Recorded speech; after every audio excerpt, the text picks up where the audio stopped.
Hello everyone, welcome to our midweek online service. Kung kayo po ay nanonood kung nasaan man, kung ano man device ang inyong gamit, I just want to say na welcome and the Lord is with us tonight. Pinili po naming magkaroon ng online midweek Bible study simply because alam po naming marami ng busy sa atin pero at the same time nahihirapan mag-travel because of gas prices. We do understand that yung presyo ng gasolina and wherever we're going, stuff like that. Alam ko pong medyo mahirap ng bumiyahe. That's why me and the team, we have decided to push this for an online service. So kung gusto niyo po magbigay, ilalagay po namin yung links dito.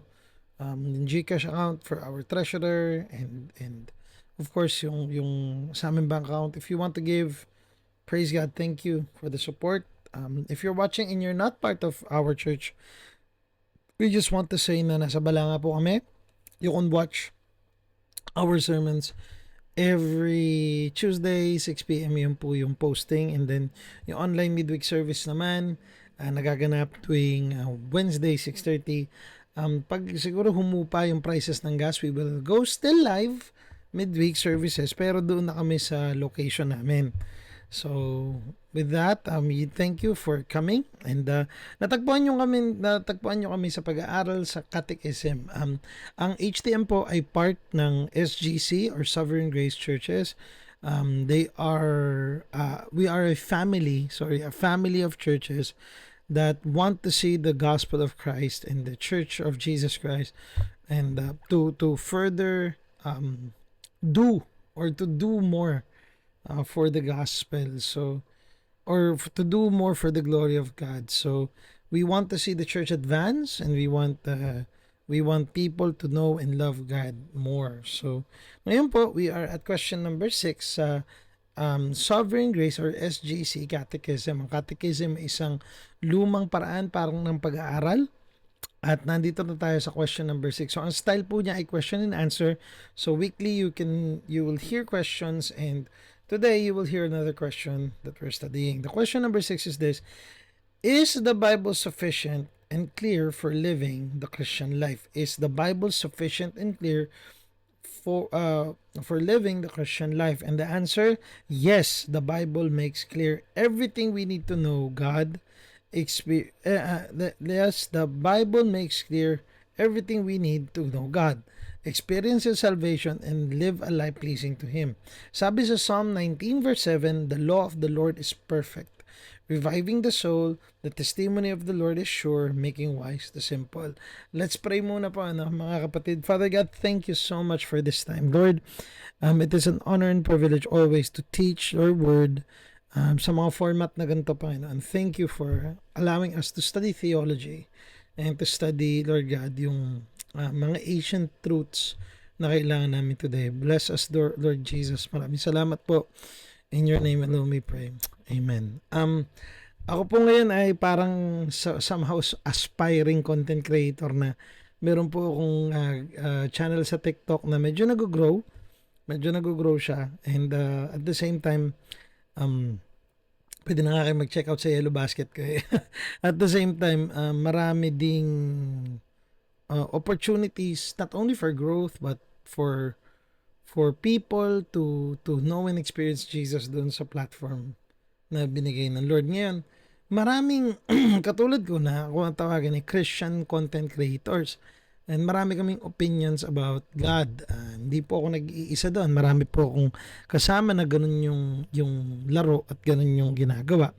But with all of that in consideration, it's just mahirap din po na magkaroon ng platform na katulad nito dahil may mga times na makikita mo they're speaking that they're using the label they are Christian content creators and stuff like that, pero when they talk about Jesus, no, they talk about Jesus in such a way that moves away from the Bible. When someone says follow your heart, that is actually not a Bible verse. It's actually not a Bible verse. Nowhere in the scriptures do we see that Jesus offered the advice to follow your heart. Nakakaninlang ang puso. We are not to trust our emotions. And it's just a dangerous game you're playing when you're using that. Meron pang mga salita na the Lord wants you to be rich. Hindi natin pwedeng gamitin yan as a blanket statement na parang lahat gustong yumaman ng Panginoon. That's a very dangerous thing actually to say kasi hindi naman siya promise ng Diyos sa lahat. May yayaman ba na Christian? Of course, may yayaman na Christian. I will be a hypocrite to say na my wife is working nung early years of our marriage and nung early years ko as a pastor, may trabaho ako. Tulad ngayon, ito may maaari magkaroon ako ng extra work in Sovereign Grace mismo. Tapos my wife is still working and so we're making money, diba? So sa pagko-content create ko naman, nandun din yung purpose na magkaroon ng side what do you call side hustle, ika nga. May ganong aspect, no. So making money is not a bad thing. Money is not a bad thing literally. Pero to say in a blanket statement na God wants you to be rich, not necessarily. We are heirs to Christ, sabi sa Ephesians chapter 1. We are forgiven and we are co-heirs with Christ. Hindi yun sa Ephesians, nakalagay din yun sa Colossians. So, lahat ng to, totoo, pero lahat ng sinasabi ko, lahat na nadidinig ko minsan, lahat na nadidinig ko sa Christian content creators, masasabi ko, lahat na madidinig ko, nagagandahan ako, kasi masarap siyang pakinggan. Pero not necessarily lahat na madidinig mo ay biblical. Somehow,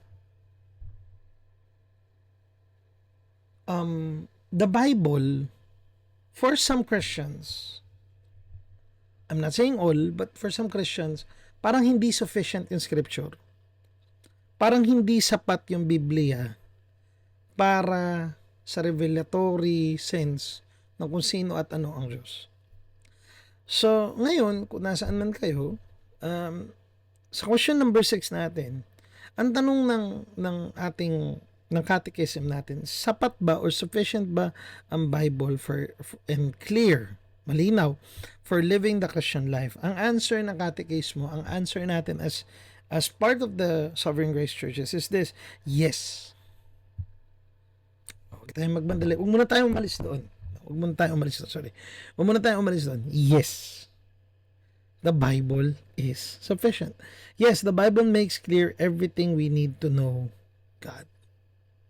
Sa lahat ng dapat nating malaman sa Diyos, sapat na ang Biblia. Therefore, if it is enough, hindi natin kailangan magbawas or magdagdag. Hindi sobra ang Bible, hindi rin siya kulang. It is sufficient. It suffices. It suffices the inner need of us. Kung may extra revelation pa, Diyos ang magbibigay nun at the day we are in heaven. But the Word of God today, as human beings, this was the revelation given to you and me, at ang sinasabi ng Diyos, sapat na ito. And some people don't believe that. The Bible sometimes is not exciting for them. The Bible is not, kasi may when you read the Word of God, there is a daily habit or routine that you need to pick up kasi yung katotohanan ng scriptures ay hindi lang mapipick up natin kumbaga hindi siya in a jolt of lightning, naramdaman ko si Jesus, nagpatira pa ako, and then God is so good, okay na lahat, etc. That's not how our faith works. You see, our faith is not only an experiential kind of faith, it's a faith that gives us bearings to to move in such a way na nakikita natin at nalalaman natin yung katotohanan ng scripture through hindi lang ganito. Hindi lang kasi okay lang naman. Medyo nagba-backtrack yung utak ko na okay lang naman na may mga emotional experiences tayo sa Christianity. May mga times na we're praying to the Lord, and habang may nagpipreach, yung pinagpipray natin, sinasabi ng preacher and stuff like that, and then wow, grabe, tapos pinagpray tayo and talagang legit na may naramdaman tayo somehow. Those are not evil things, but that is not the regular everyday way that you would experience the means of grace na hinayag ng Panginoon. Sapat ang scripture in such a way na the scripture goes beyond your experiences. The scripture goes beyond what you feel, what you know, what happens. It's not that hindi maganda yung mga malaking concert, evangelistic events. Those things are good. Praise God for those things. Those things can be used for the glory of God. Pero ang tanging magbibigay ng sufficiency sa buhay Kristiyano natin ay ang daily na pag-aaral ng scripture. And some of you don't do that. You don't read your Bibles daily. I try to do that. Bakit po try? Kasi hindi ko siya nagagawa daily. Sometimes busy. Sometimes may kailangan akong basahin. Like, may required reading kami ngayon sa ordination na systematic theology ni Wayne Grudem. So, I would read that. And sometimes dahil may hinahabol ako, I would read that before the scriptures. And it's wrong. I understand it's wrong. Pero, diba, na we are all busy. Some of you have businesses, some of you do something, somehow, whatever. At ginagawa natin yun. And what I'm telling you is, hindi nun i-feed yung soul natin. Hindi nun i-enrich yung Christian walk natin as much as the Bible would. Can we pray during our business? For sure. Can we pray for the people? Can we share the gospel? Yes, and yes. All those things are good. But what suffices our soul, what gives us nourishment, is God's word. And walang kapalit yun. The word of God has walang ibang sufficient to the knowledge of God other than the word of God. Sabi sa John 1:1, in the beginning was the word, and the word was with God, and the word was God. Yes, sapat ang Biblia, and makes clear everything, experiences salvation, and live a life pleasing to Him. Diniscuss natin last time na yung lahat na dapat natin malaman about sa gospel nasa scriptures. Hindi ako naniniwalang aksidente na ang pinakamalinaw na doctrine sa maraming Christian circles, sa Orthodox Christianity, is that Jesus died for the sins of mankind. Like every denomination from Christianity holds to that position.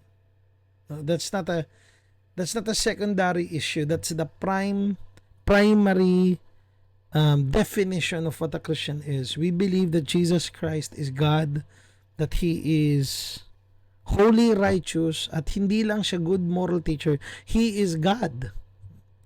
And He came down and died for our sins. Lahat ng yun ay nireveal ng Scripture. At lahat ng kailangan natin malaman sa Diyos, nireveal ng Scripture. Lahat ba ng kung ano ang Diyos nasa Scripture? I don't believe so. I believe what we need to understand and know Him for salvation, for living a life on earth that is pleasing to Him, nasa Scriptures. Pero yung full revelation ng Diyos, makikita natin when we go to glory to Him. Kaya naiintindihan ko yung prayer ni Paul. Well, not naiintindihan, but slowly I am I am growing in that understanding. Kasi kanina binabasa ko yung Philippians 1. At sinasabi doon na I am torn daw si Paul na gusto niya na makita si Jesus at gusto niya makasama itong mga taon to. And somehow, Paul was torn and he was torn, legitimately torn because oo nga naman, di ba? Gusto mo maranasan kung sino yung Diyos eh. At gusto mo siya makilala. But at the same time, like knowing Christ and knowing what He has done, and knowing what Jesus Christ has done on the cross, those things are beautiful and those things should be shared. Pero yung gutom ni Paul na talagang makita yung fullness ng Diyos, nandun na. At somehow, yung Bible, it's sufficient for today, but it will no longer be sufficient when time comes na na-reveal sa atin yung kabuuan ng Diyos. And what I'm telling you is that the complete revelation of God. Kasi right now, we're seeing to a dim mirror eh. No? And sabi nga ni John, ni Apostle John, kung isusulat lahat ng ginawa ni Jesus, hindi kasya sa libro, hindi kasya. Pero sinulat ito para you may gain the knowledge of Him who saves. So, sapat ang Biblia today, sapat ang Biblia sa mundo natin, sapat ang Bible, ang salita ng Diyos today as we live on earth. But ultimately, the full revelation of God that we will see. Pag tinanong niyo ako, will the Word of God be when time? No, I believe it is still the Word of God and at the end of age and all of that. Pero meron lang fullness ng revelation ng Diyos. Like, ngayon kasi nanguhula tayo eh. Alam niyo, may imagination tayo kung ano ang heaven, ano ang hell, ano yung ganyan. Sa mundong ito, pero yung imagination na yun, yung ating capacity to understand all of that, limited ng kasalanan nyo eh. Until such time, we are raised up like Him. Wala nang sin, wala nang struggle, at makikita natin yung Diyos face to face. At makikita natin yung sabi sa Hebrews chapter 12, yung great cloud of witnesses. What a glorious moment would that be, right? And before that day comes, before the fullness of revelation, before we see Christ face to face, all of that is beautiful. But what God has given us today is His Word. It's the book of the Bible. It's the 66 books of the Bible. And kung totoo yung glorious na Diyos na yun, na ililigtas tayo mula sa kasalanan, bubuhayin tayo muli, we are co-heirs with Him, He will rule and reign, every knee will bow, every tongue shall confess. What stops us from studying, learning, growing in His Word? Nothing. Except maybe we're lazy. Maybe we really don't believe. I pray today na as we move further through this catechism, that we will grow in the knowledge of Him who called us for the glory of God and for the strength we find in Christ. I pray that wherever you are, wherever you're watching, na makita natin, sabi sa Psalm 19 verse 7, that the law of the Lord is perfect, reviving the soul, and that the testimony of the Lord is sure, making wise the simple. May you gain wisdom from reading the Word, studying the Word, and growing in the Word. Kung kayo po ay community group coordinator, kung kayo po ay part ng church, I pray that you will have a hunger for the Word so that we may know Christ and we may make Christ known. Let's pray. Father God, thank you for this question. Thank you for the catechism. Thank you for this service, Lord. Salamat sa aming online gathering. And Lord, I pray that whoever is watching, Lord, that they would know you, Panginoon. They would have hunger for your word. Maraming salamat po in Jesus' name. Amen and amen. God bless you. See you again next week.